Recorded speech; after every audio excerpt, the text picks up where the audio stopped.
Hi, everybody. I'm Lissa Cohen of Politics and Prose, and I am so excited to be doing our summer reading recommendations with the fabulous Anton here.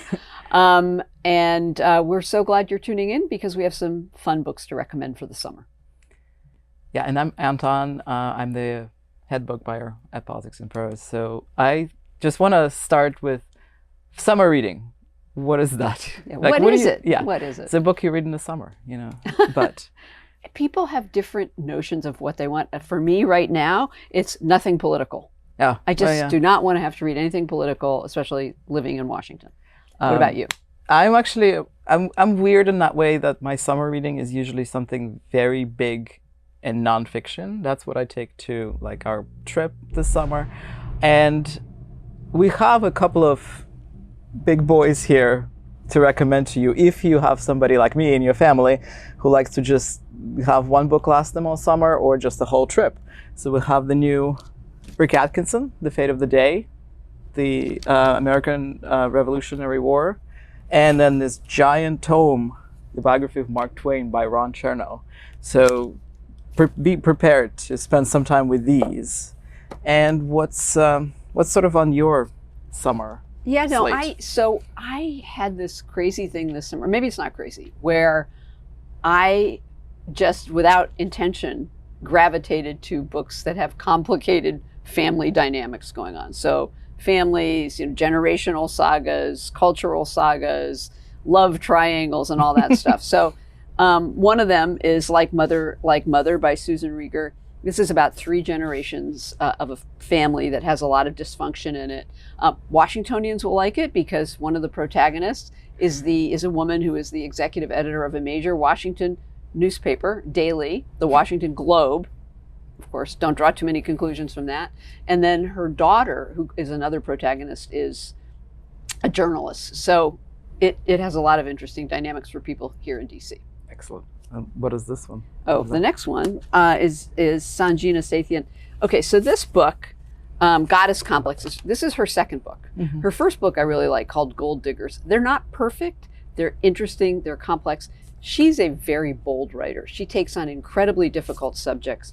This is about fertility, parenthood, choices about reproduction, and a lot of other, divorce. It has a lot of interesting cultural questions that she raises very effectively. How about you? Well, I actually also have, let me get my basket of books here. Look at that. I also have some good ones to complement yours. So I have 2 that are in paperback, if you prefer that. So the first one is İnci Atrek, Holiday Country. And she is a Turkish writer, and this book will make you sort of just disappear into a Turkish seaside. So beware. That sounds really nice. I know. And she goes to see her mother and her family, and this is all a lot about sort of connection with your family that takes into account like cultural differences because like the daughter lives overseas, and then there's a lot of sort of spicy content because there's an older gentleman who supposedly will court her mother, but she kind of starts falling for him. So that's kind of complicated. And then this is actually my favorite book from last year, Rebecca K. Riley, who's a Maori writer from New Zealand, and Greta and Walden. And look at these colors. Isn't that great? Beautiful. Yeah. And this is really a family that if you're an only child will make you want to have siblings. Mm-hmm. And if you have siblings, you'll be like, oh, I'm just glad they're not these people. They're fun to read about. It's Maori Russian Catalan family in New Zealand, and it is a mess.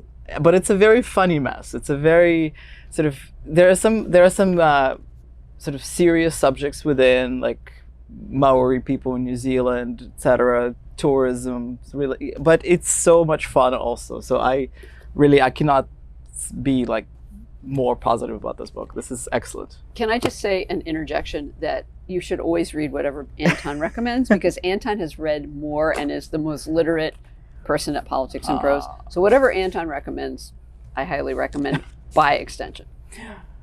All right. And okay, let's go with continues. Yeah, so another family saga, love triangle, takes place in 2 separate time frames. Claire Leslie Hall. This book came to my attention from a young editor I really love at Simon & Schuster named Karina Gutterman, who's actually from Washington originally.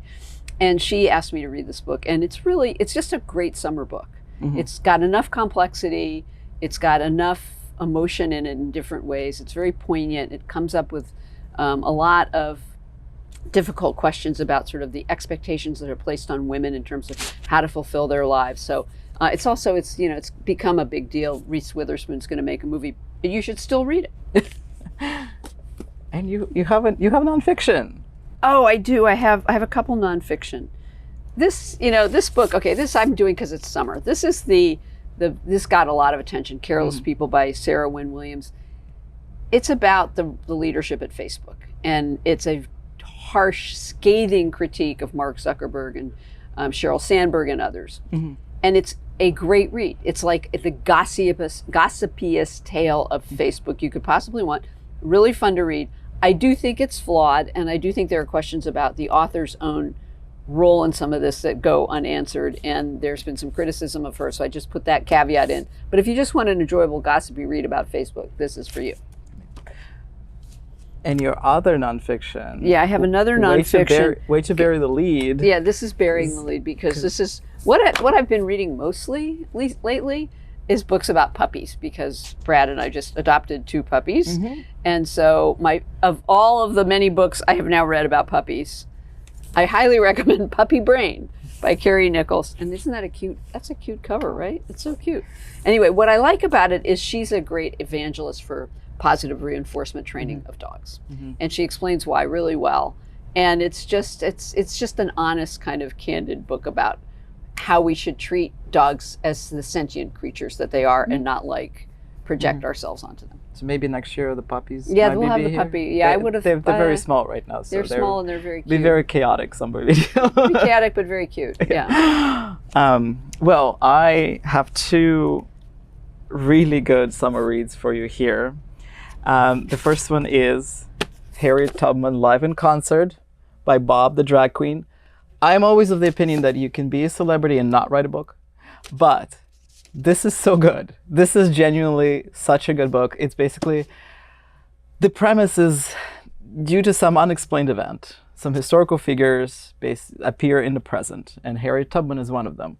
And so she and 4 enslaved persons that she had helped want to make a hip-hop album about her life. And so they find this hip-hop producer who has his own sort of troubles. He used to be well known, and they only have a few days to record it. And therein basically is the entire book. And it's so much fun. It's so great. But also, obviously, there are some heavy themes. Mm-hmm. But it is absolutely such a wonderful, wonderful novel.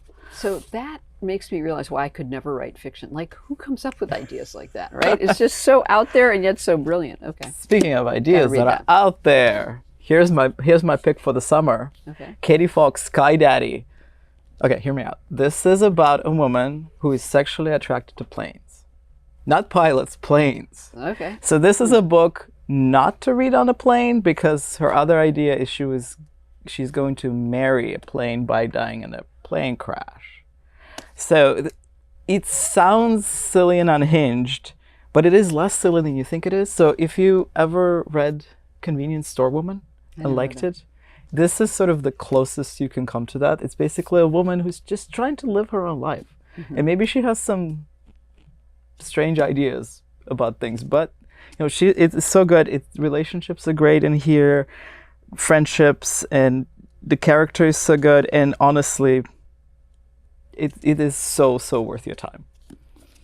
So another one that most of us would just never have even thought about, right? Exactly. So that's what makes these people great novelists. You will never look at planes the same way again, I promise you. That could be a problem.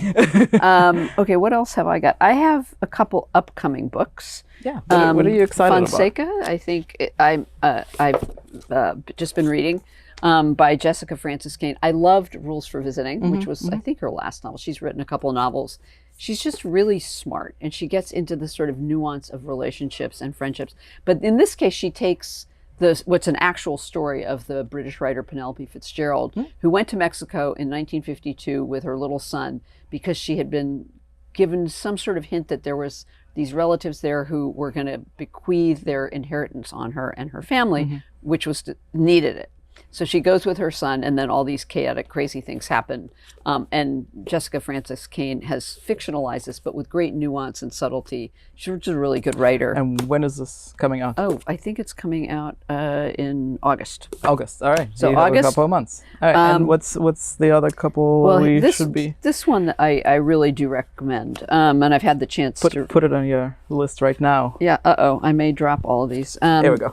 Thank you. Thank you. Well done. This is coming out not until late fall or late summer, early fall. Arundhati Roy, who many of you know, the great literary genius, essayist and activist. This is her memoir. And it's called Mother Mary Comes to Me, of course, from the song. Her mother's name was Mary, and it is the telling of this very fraught, difficult, complicated relationship with her mother, and from whom she was estranged for a while. I think, and she's just such a brilliant writer. I think this is going to go down as a classic in the genre of memoir. Right. Coming out late summer, early fall. Highly recommend it. Start making your holiday gift lists now. Yeah, exactly. No, it's a deep book. All right. Well, not to forget about kids. Maybe. Yeah. So we have some really great kids selections here. Once again, let me get my book basket from our children's and teens department. And of course, if you want more, please come by. They are happy to recommend for any age. So this is sort of early readers. Can be first like book for independent reader. You can be a read aloud. The Summer of Bone Horses, about this boy who goes to stay with his grandparents at a reservation, and he of course thinks he's going to be terribly bored. Does not sound fun at all. But of course he then learns to appreciate sort of the slower life, and he gets to hang out with grandparents and discover how much they have in common. So it's a lovely book. Then we have How to Talk to Your Succulent, which is adorable. So that is a graphic novel, and it is beautiful at sort of themes of connection, but also sort of losing somebody and how you deal with that, but really adorable. And then for a little older, this is a middle grade, Candle Island, that staff favorite at the Children's and Teens. And that's sort of a family, mother and daughter, that are on a small island of Maine, and they sort of get connected by this tragedy, but they, once again, mother-daughter, there we go. That's the theme for this video. Seems to be. And then young adult, older teen. This is your historical Korean drama. So a lot of like slow burn romance. So if you love the sort of historical Korean dramas, this is definitely a wonderful, wonderful book. Great suggestions. I just want to also reiterate, our children's department, you can go in and say, I need a book for a kid who is 8 years, 5 months, 4 weeks, and 3 hours old, and they're interested in this. What would you recommend? And they go, oh, we have just the thing, and then they go find it, and everybody loves them. That's them. So, and we have other stuff. I mean, by the way, there are other things to do in the summer. Books are great. We also have what we call sidelines, which are non-book items, gifts. Puzzles. We're very big on puzzles. We have journals, pictures, and this ridiculous drinking cup, even like for your parties. So hats for your beach party. Yeah, for your beach party. We also have trips and classes. So classes are running all summer. We have some still have not started. May, June, sign up. All kinds of topics, whether you're a writer or not, and the one big one this summer is keep an eye out during our classes announcements for this new class on James by Percival Everett, which should be fascinating and interesting because it's such a book that you can discuss for months, right? And our classes are incredible. You get to talk about books with very smart people, and you don't have to do any tests or pass, but it is just so enjoyable. And we have really excellent instructors. And participants, right? And participants. I mean, it really is a sort of wonderful little niche of being able to learn and grow and converse with people about books, about ideas, but you don't have to take a test and you don't have to write a paper. And we get these amazing people teaching these classes because they don't have to grade papers or give tests. They get to talk about things they love with really interesting people. So highly recommend our classes. And this one is going to be special. We have trips coming up. We have day trips. One is they're going to Richmond to see Frida Kahlo at the Museum of Arts. And there's also a trip to Greece, which is later this year, but this is now a good time to sign up because the summer will be over, but then you'll still have a trip to Greece. So something to look forward to. These trips are amazing. I mean, we've done, I don't know now, several dozen, I think, overseas trips that have a literary theme, but you can do a lot of other things on the trip. They're really well run. A staff member from PMP always goes. We have a great guide who takes the groups. And then the day trips. You know, we just did Falling Water. I mean, we've done Falling Water every year for I don't know how many years. That's a big favorite. Yeah, they're very, so, and subscriptions. Did we talk about subscriptions? So if you don't want to think what you want to read every month, book a month is great. If you want someone to pick your books for you, just tell us what you like and we will curate a monthly selection for you every month. It can be hardcover, it can be paperback, and can be either, a mix of both. Sign First Editions Club is also very popular. We pick a book every month and we'll send you first edition, first printing, signed by the author. Yeah, I think the gifts, the thing that people love about the book a month is you don't have to keep the book if you don't want it. But if you have a friend who's having a major life event, you know, is turning 50 or 75 or 30 or whatever it is, or retiring or getting a new job, and you just want to celebrate them with a book and they love to read, we will pick the book. Yeah. And if they don't like it, they can return it. That's the thing that's great about it. But people love that subscription. It just is such a winner. Unsurprisingly, we're very good at picking books. We're good at picking books. That we are good at. Yeah, absolutely. So yeah, I think we're looking forward to summer. We still have all of our event calendar very full over the summer at all of our stores here at Connecticut Avenue, where Anton and I are right now, and also at the Wharf and Union Market. Please visit those stores if you haven't seen they're relatively new spaces, much bigger, much nicer. We're very proud of those, so have fun and go down there. Nice time of year to go to the Wharf especially. So we hope we will see you in one place or another, and we hope you enjoy all these books, especially the ones that Anton recommended. Thanks. Thank you, guys.